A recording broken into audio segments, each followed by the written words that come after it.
အားလုံးပဲမင်္ဂလာပါ Story Channel ကနေကြိုဆိုပါရစေဒီနေ့မှာတော့ကျွန်တော်တို့ channel လေးကနေပရိသတ်တို့ကိုကမ္ဘာပေါ်ကအန်ဒီရဲ့ရှိဆုံးအကျဉ်းထောင်တွေကြောင်းတင်ဆက်ပေးသွားမှာဖြစ်ပါတယ်ရုရှားနိုင်င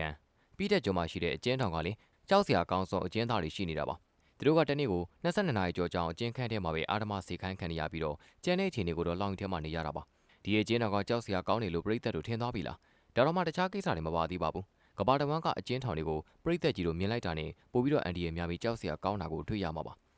ဒီစီးရင်ထဲမှာတော့ရာဇဝတ်မှုတွေကျူးလွန်တာကနေလူသားစားတာထိဆိုးဆိုးရွားရွားနှိပ်စက်ကြတဲ့အန်ဒီရဲ့ရှိအကျဉ်းထောင်တွေပါဝင်ပါတယ်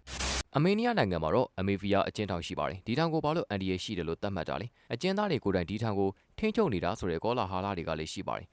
်ရာဇဝတ်မှုမှာအကြီးဆုံးကိုင်းတွေကလည်းဒီထောင်ထဲမှာရှိကြပြီးတော့သူတို့ကဒီအကျဉ်းထောင်ကိုကိုယ်တိုင်အုပ်ချုပ်လည်ပတ်ကြတာပါထောင်ထဲမှာမူရည်စေးပွားရောင်းဝယ်တာတွေမှောင်ခိုလုပ်ငန်းတွေလည်းရှိပြီးတော့ခေါင်းဆောင်ကဘယ်သူလဲဆိုတာဘယ်သူမှမသိပါဘူးကျွန်တော်ကတော့ဒီထောင်ကိုကြောက်စရာကောင်းတဲ့နေရာမှာတစ်စင်မှာ2မှတ်လောက်တော့ပေးမှာပါဒါပေမဲ့ဒီတကူကတော့ကြောက်စရာရန်ကောင်းနေပြီလို့ထင်နေတော့ပရိသတ်တို့မှားသွားပါလိမ့်မယ်ဒီဗီဒီယိုထဲမှာ10မှတ်ပြည့်ရထားတဲ့ထောင်တွေလည်းရှိပါတယ်ဇင်းတဲကနောက်ထပ်ထောင်တစ်ခုကတော့ Riker ကျွန်းမှာတည်ရှိတဲ့ထောင်မှာဒီအကျဉ်းထောင်ကတော့အကျဉ်းဆုံးထောင်တွေတဲကတစ်ခုဖြစ်ပြီးအခန်းတွေထောင်ပေါင်းများစွာရှိပါတယ်နံပါတ်9နေရာမှာတော့မြောက်ကိုရီးယားက Camp 22ကနေရာယူထားပြီးတော့မြောက်ကိုရီးယားလို့အတန်ကြားတာနဲ့ပရိသတ်တို့ကြိုတွေးထားလောက်ပြီးဖြစ်ပါတယ်ဒီလိုလျှို့ဝှက်စမ်းကြည့်တဲ့နေရာအကြောင်းသိတဲ့မရပေမဲ့ဒါကနိုင်ငံတဲကတက်စကန်30လောက်ထဲကတစ်ခုပါလူပေါင်း9000ကျော်ကိုချုံနှောင်ထားပြီးတော့မိုင်းတွင်းမှာတရက်ကို12နာရီကြာအကျဉ်းသားတွေအလွတ်လွတ်နေရတယ်ဆိုတဲ့ကောလာဟာလာတွေလည်းရှိပါတယ်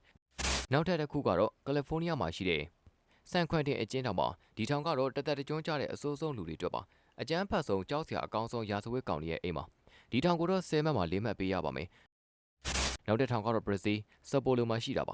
ဒီအကျဉ်းထောင်မှာတော့အကျဉ်းသား8000ကျော်နဲ့အဆောက်1000ကျော်ရှိပါတယ်ရှေ့ချိုးတစ်ပဲမို့လို့ထိမ့်သိမ်းရတာတော်တော်လေးမလွယ်ကူလာပါဘူးမယုံနိုင်လောက်အောင်ဒီထောင်တွင်းတွေကအခြေအနေတွေကကြမ်းတမ်းပြီးတော့အကျဉ်းထောင်ထဲမှာလေယောဂနဲ့အာဟာရချိုးတဲ့မှုတွေပြည့်နေပါတယ်နောက်ထပ်ဂွမ်တာနာမိုမြောက်ပိုင်းအိန္ဒိယနာမှာရှိတဲ့အကျဉ်းထောင်ကတော့အမေရိကန်ပြည်ထောင်စုကကြောက်ဖို့အကောင်းဆုံးရာဇဝတ်ကောင်တွေရှိနေတာပါသူတို့ကိုတပတ်3ချိန်ပဲအခန်းထဲကနေထွက်ခွင့်ပေးပြီးတော့လောင်ထဲမှာထားကြပါတယ်ဒီစီးရင်ထဲမှာပါတဲ့နောက်ထပ်အကျဉ်းထောင်ကတော့အကျဉ်းသားတွေကနေရလို့နာမည်ကြီးပါတယ်စစချင်းအကျဉ်းသားတွေကအဆောက်နေခိုင်းလို့လင်းကျင်ကန်လှုပ်တဲ့သဘောနဲ့စားခဲ့ပေမဲ့တဖြည်းဖြည်းနဲ့ပိုဆိုးလာပါတယ်ဒါမှဒါကအကျဉ်းထောင်အန်ဒီရရှိတဲ့အကြောင်းရင်းတော့မဟုတ်ပါဘူးဒီအကျဉ်းထောင်ကဖိလစ်ပိုင်မှာလူဦးရေထူထပ်ဆုံးထောင်ဖြစ်ပြီးတော့ဒါကြောင့်ပဲနှစ်တိုင်းထောင်ထဲချီတဲ့ယောဂတွေဖြစ်နေတာပါကဲပရိသတ်တွေကြောက်စရာအကောင်းဆုံးစီမရောက်ခင်မှာ bonus အချက်လေးတစ်ချက်ပြောပြပေးသွားပါမယ်ထောင်ထဲမှာအသက်ရှင်နိုင်ဖို့အကောင်းဆုံးအကြံဉာဏ်လေးကိုသိကြပါလားပရိသတ်တို့တွေးနေတဲ့အတိုင်းပါပဲဟုတ်ပါတယ်မျက်လုံးချင်းစုံနာကူရှောင်းမှာအထူးသဖြင့်လူပြေးကျက်နေတဲ့ကျင်းထောင်တွေမှာကြောက်စရာကောင်းတဲ့လူအုပ်စုနဲ့တွဲမနေဖို့မရောထွေးနေဖို့ကအရေးကြီးပါတယ်ဟုတ်ပါတယ်ဆက်ပြီးတော့နောက်ထပ်စီးရင်တွေကအကျဉ်းထောင်တွေကိုကြည့်လိုက်ရအောင်ပါနောက်ထပ်ထောင်တစ်ခုကတော့ဂွာတာနာမိုပင်လယ်အော်နာကထောင်ကနေရာယူထားပါတယ်ကြောက်စရာကောင်းတဲ့နေရာမှာတော့သူ့ကို10မှာ9မှတ်ပေးထားပါတယ်အကျဉ်းထောင်မှာအကျဉ်းသား90ထက်နည်းပေမဲ့လည်းအကျဉ်းသားတွေကကဘာပေါ်ကအန်ဒီရဲ့အရှိဆုံးအကျဉ်းသားတွေပါဒီအကျဉ်းထောင်ကတော့သူ့ရဲ့စစ်ကြောရေးနီးပြူဟာတွေကြောင့်နာမည်ဆိုးနဲ့ကြော်ကြပြီးတော့ရေမိုးအောင်လောက်တာမျိုးလုံးမိပြီးတော့နှိမ့်ဆက်တာတွေပါဝင်ပါတယ်နောက်ထပ်အကျဉ်းထောင်ကတော့မာရာကတ်စကာနားမှာရှိပြီးတော့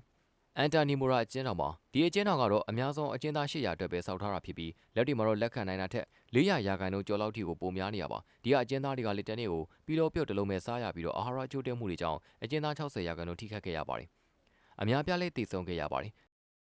နောက်ထပ်ဂီတာရာမာအကျဉ်းထောင်ကတော့အမြင့်ဆုံးအကျဉ်းသား600ပဲနေလို့ရမှာဖြစ်ပေမဲ့လက်တွေအဲ့ဒီထက်ပိုပြီးတော့ထိုးထည့်ထားကြတာပါအကျဉ်းသား6000လောက်ကိုတောက်ကတ်ချပြီးတော့အကျဉ်းသားအများစုကလည်းထောင်ထဲမှာမတ်တက်ရက်ပြီးနေရပါတယ်ခြေထောက်တွေလည်းပေါက်ပြေးပြီးတော့အကျဉ်းသားတွေကိုတပ်ပစ်တယ်ဆိုတဲ့ကောလာဟာလာတွေရှိပါတယ်ဒီထောင်ထဲမှာလူသားစားတွေလည်းရှိခဲ့ပြီးတော့ကဲပရိသတ်တို့အဆုံးထိကြည့်နိုင်ရင်တော့တကယ်ကိုတက်တီခဲ့တယ်ပါနောက်ဆုံးအကျဉ်းထောင်ကတော့10မှတ်ပြည့်ရထားတာပါတော်တော်ကြောက်စရာကောင်းတာပါ